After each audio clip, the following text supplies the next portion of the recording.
Call আছে জল নেই। ঝাড়গ্রামের সাঁকরাইলে জলের সমস্যা।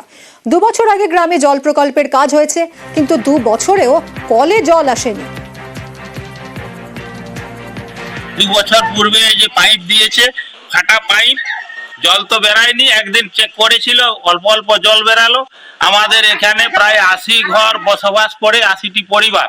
80টি পরিবারেই এখন এই জল বিনা, পানীয় জল বিহীন, কোনোটা কোলেই অচল, কোনো জলেই জল ছাড়েনি। পানীয় জলের কোনো ব্যবস্থা নেই। ঘুইনা খালের পুকুরের জল খেয়ে মানুষ এখানে বেঁচে আছে, ঠিক আছে। এই কলগুলো কি অবস্থায়? এগুলা তো পুঁতে দিয়েছে, জানি না কি করেছে, পুঁতেছে, ঠিক আছে, কিন্তু কোথা থেকে একটাও জল বেড়ায়নি। কতদিন আগে হয়েছে? 2 বছর আগে পুঁতেছে, ঠিক আছে। কথা বলবো রাজু আমাদের প্রতিনিধির সঙ্গে। রাজু, এখনই এতটা জলের সমস্যা, তাহলে গরমে তো এই সমস্যা আরো বাড়বে। এদিকে কল রয়েছে কিন্তু জল পড়ছে না, কেন এরকম অবস্থা? একদমই, কারণ গ্রীষ্মের সামনে রয়েছে, কারণ গ্রীষ্মের সঙ্গে এই এলাকায় আরো বেশি জলের সংকট হবে।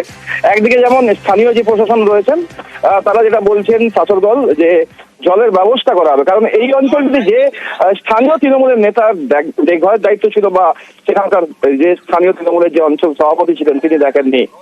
তার ফলে হয়তো এই সমস্যাটা আরো বেশি, কারণ প্রধানমন্ত্রী যে জল প্রকল্প, সেই জল প্রকল্প 2 বছর আগেই কমপ্লিট হয়েছে, কিন্তু 2 বছর হয়ে গেলেও সেই কলগুলোতে আজও জল পড়েনি। আর বিকল যে সমস্ত অন্যান্য যে টিউবকলগুলি রয়েছে গ্রামের মধ্যে, সেই গ্রামের টিউবকলগুলি অধিকাংশই খারাপ রয়েছে, আর যার ফলে চরম ভোগান্তিতে পড়তে হচ্ছে গ্রামের মানুষকে। আর এই নিয়ে এই অঞ্চলের যে স্থানীয় নেতা রয়েছেন, তিনি মতুল মাহাতো যিনি রয়েছেন, তিনি বলেছেন যে শীঘ্রের মধ্যে বিকল্প আমরা ব্যবস্থা করবো, কারণ সেখানকার যে এখন এই বিকল্প ব্যবস্থা কত দ্রুত করা যায় সেটাই দেখার। অনেক ধন্যবাদ রাজু। এই জল সংকট নিয়ে শুরু হয়েছে রাজনৈতিক চর্চা। যেভাবে টাকা নয়ছয় করছে আর কাজ সেভাবে করছে না, তো মানুষ জলেও পাচ্ছে না। তো কোথাও কাজ অর্ধেক হয়েছে, কোথাও বন্ধ আছে, কোথাও বিভিন্ন রকম প্রবলেম। মানুষ কিন্তু জল পাচ্ছে না। মোদিজি দিচ্ছেন, কিন্তু সাধারণ মানুষ জল পাচ্ছে না। মানুষ তো চাইছে যে জল চাই, কিন্তু বর্তমান যে নেতাগুলো কাজ করছে, এগুলো তো তৃণমূলের নেতা কাজ করছে, সেখানে তো আর বিজেপির লোক কাজ করছে না। তৃণমূলের নেতা একে তাকে ধরে কাজ করাচ্ছে, বিভিন্ন জায়গায় ভেঙে যাচ্ছে। এখন করার কি আছে? কেন্দ্র সরকারের যে জল প্রকল্প, যারা বলছে অভিযোগ, গ্রাম অভিযোগ করছে জল পাইনি বলে, ওটা আমাদের জানা ছিল না। তাই আমরা দেখছি, আলোচনা করে আমার তদন্ত ফিল্ডে গিয়ে দেখবো কেউ পাচ্ছে কি পাচ্ছে না।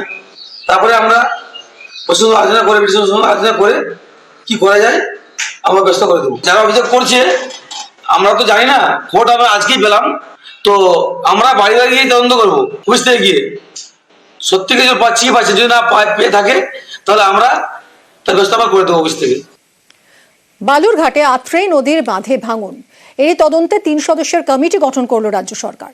প্রাথমিকভাবে মনে করা হচ্ছে নদীর গতিপথ বদলের জেরে এই বিপত্তি। বাঁধের ভাঙা অংশের মেরামতির কাজ চলছে।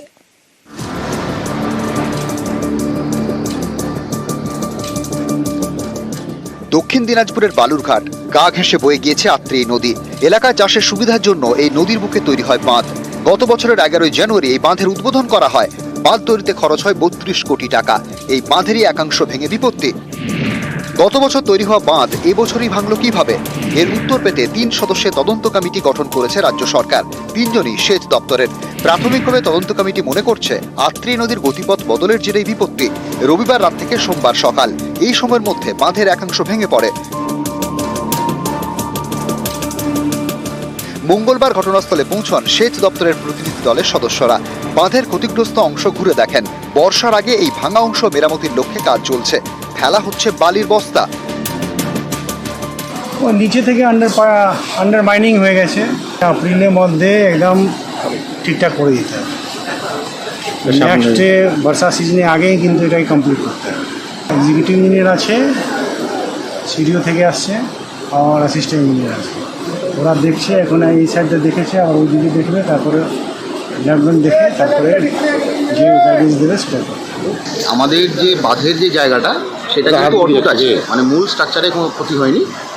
কোনো কারণে সাইডে একটা, এটা অনেক চ্যানেলেই হতে পারে, হওয়ার যে কোনো সময় হতে পারে। আমাদের সাইড দিয়ে যখন জলটা পাস করে, তখন সাইড দিয়ে এটা পাস করেছে। তো আমি আমার এক্সিকিউটিভ ইঞ্জিনিয়ারের সঙ্গে যেটা করা সেটা কথা বলেছি, বাকিটা আমরা আমার হাওয়াফেরির সাথে করে যত সম্ভব তাড়াতাড়ি এটা। রবিবার রাতে বিপত্তির শুরু। বন্ধ ছিল আত্রির বুকে বাঁধের স্লুইস গেট। জলের চাপে বাঁধের একাংশে ফাটল দেখা দেয়। সেই ফাটল বাড়তে বাড়তে একটা অংশ জুড়ে ধস নামে। বিপদ এড়াতে খুলে দেওয়া হয় স্লুইস গেট। নিউজ 18 বাংলা।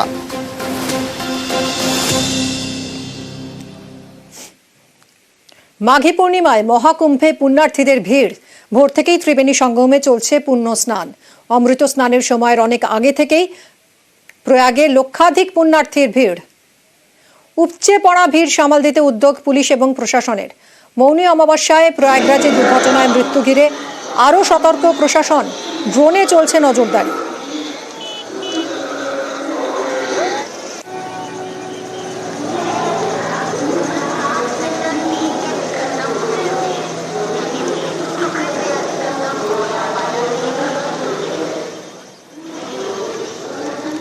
মাঘী পূর্ণিমায় ভোররাত থেকে গঙ্গাসাগরেও চলছে পুণ্য স্নান। সাগরে পুণ্যার্থীদের ভিড়। সাগরে ডুব দিয়ে কপিল মুনির আশ্রমে পুজো পুণ্যার্থীদের। ভোর থেকেই আশ্রমের সামনে লম্বা লাইন। এবছর মাঘী পূর্ণিমায় রেকর্ড ভিড় হতে পারে বলে অনুমান প্রশাসনের। গতকাল থেকেই কাকদ্বীপ প্লট নম্বর 8-এ লম্বা লাইন। ভিড় সামাল দিতে তৎপর পুলিশ। আঁটোসাঁটো নিরাপত্তা। ভিড় সামাল দিতে অতিরিক্ত ভেসেল, বাসের ব্যবস্থা করা হয়েছে। মেলার মাঠে পানীয় জল, শৌচাগারেরও ব্যবস্থা। তৈরি যাত্রী নিবাসও। हम दिल्ली कनाट प्लेस से आए हैं। हमें यहाँ ना बहुत ही अच्छा लगा। प्रयागराज में थोड़ा भगदड़ है, बहुत अच्छी व्यवस्था है यहाँ। हमें बहुत अच्छा लगा। हम तीसरी बार आए हैं। ভীষণই ভালো লাগছে গঙ্গাসাগরে এসে। আমরা এসেছি গাড়ি করে, সেরকম অতটা রাস্তা জ্যাম ট্যাম পড়েনি, তো ভালোভাবেই এসেছি। আমরা কুম্ভ মেলার অনেক প্ল্যান করেছিলাম, কিন্তু ওই মৌনী অমাবস্যার যে ইনসিডেন্টটা হওয়ার পর থেকে আমরা তখন প্ল্যান করলাম না। এবারে কুম্ভটা গঙ্গাসাগরেই যাবো। গঙ্গাসাগরে সবাই আমরা পরিবার বন্ধুরা মিলে সবাই এসেছি। খুব আনন্দ হচ্ছে, প্রচুর জনসংখ্যা, আর খুব ভালো অ্যারেঞ্জমেন্ট, খুব ভালো লাগছে। বঙ্গেও কুম্ভ মেলা।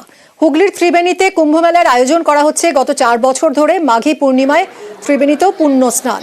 সকাল থেকেই পুণ্যার্থীরা ভিড় জমিয়েছেন। হুগলির ত্রিবেণীতে কুম্ভ মেলার আয়োজন করা হয়েছে মাঘী পূর্ণিমায়, সেখানেও চলছে পুণ্য স্নান। সোমনাথ আমাদের প্রতিনিধির সঙ্গে কথা বলবো। সোমনাথ, এই ছবিটা যদি একটু বিশ্লেষণ করো সকাল থেকে। হ্যাঁ দেখো, সকাল থেকেই পুণ্যার্থীরা এসেছেন।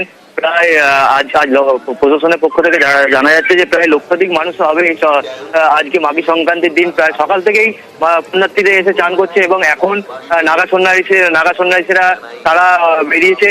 এবার তারা স্নান করার জন্য গঙ্গায়, কেন গতকালকে 51 পীঠের মধ্যে 17 পীঠের জল দেওয়া হয়েছে এবং ভিড় সঙ্গমের এই যে সঙ্গম ঘাটে ভিড়ে উপচে পড়েছে। মানুষের চান করছে, পুণ্যার্থীরা তারা এসে চান করছে। প্রায় এই 4 বছর ধরে, এই এবছর নিয়ে 4 বছর ধরে এই গঙ্গার মানুষজন আসছে। এই আজকের দিন হচ্ছে সাইসানে পুণ্যার্থীরা এসে ভিড় করেছেন। ধন্যবাদ সোমনাথ। 11 फरवरी से